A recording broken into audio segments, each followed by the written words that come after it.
Knives, forks and spoons have been around for a long time, so every now and then the bespoke cutlery makers like to do a little experimenting. This spork might just catch on, but until it does, it seems most of us are happy with a standard set of cutlery. But just how are these implements put together? Modern cutlery can be made from a variety of substances. At this factory they use steel, which is plated with chromium nickel. It doesn't rust, and more importantly, it doesn't affect the flavour of the food, which some metals can do. Blanks are cut from a sheet of metal, and this sheet is ideal for making both spoons and forks. However, at this point the metal is thick enough for the handle, but too thick for the working end, so it needs to be flattened. To make spoons, the ends need to be wider, so the metal is pressed more often. What the worker ends up with looks like a miniature shovel, hardly the right shape for soup. So the shovel blade is cut into the right shape, then it's put into this press, which will transform it into a shapely bowl.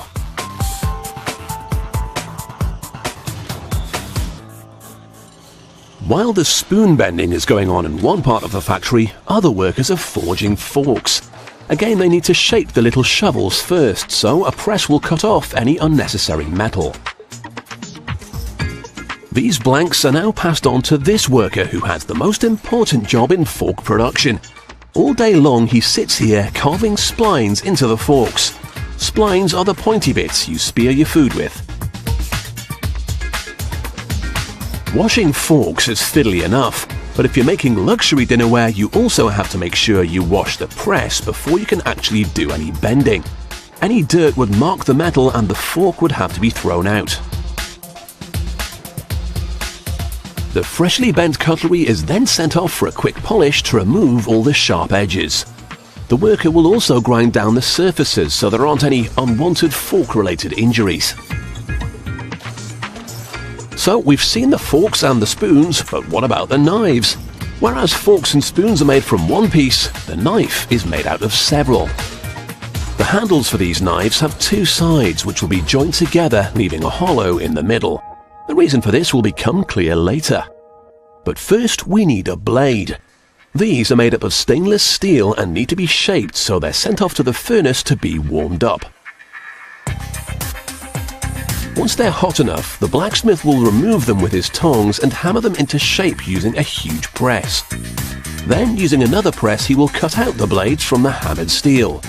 These are then fed back into the furnace so they can be hardened.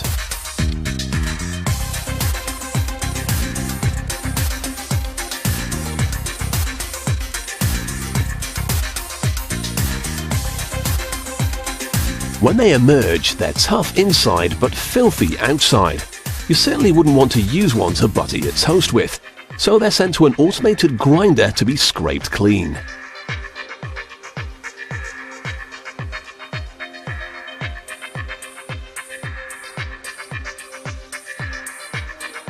Now it's time to put the blade and handle together.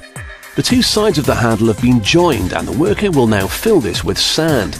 This gives the knife a good weight in the user's hand. Next comes a quick pinch of resin, and it's time to glue the whole lot together. Wonky Sunday silverware just wouldn't do, so this bizarre contraption helps him align each knife.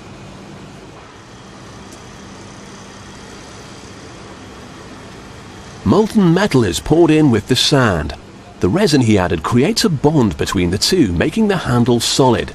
The blade then becomes a lid to seal the handle tight. Of course, now everything is filthy again, so the new cutlery needs a good shine. And what use would a knife be without a sharp edge?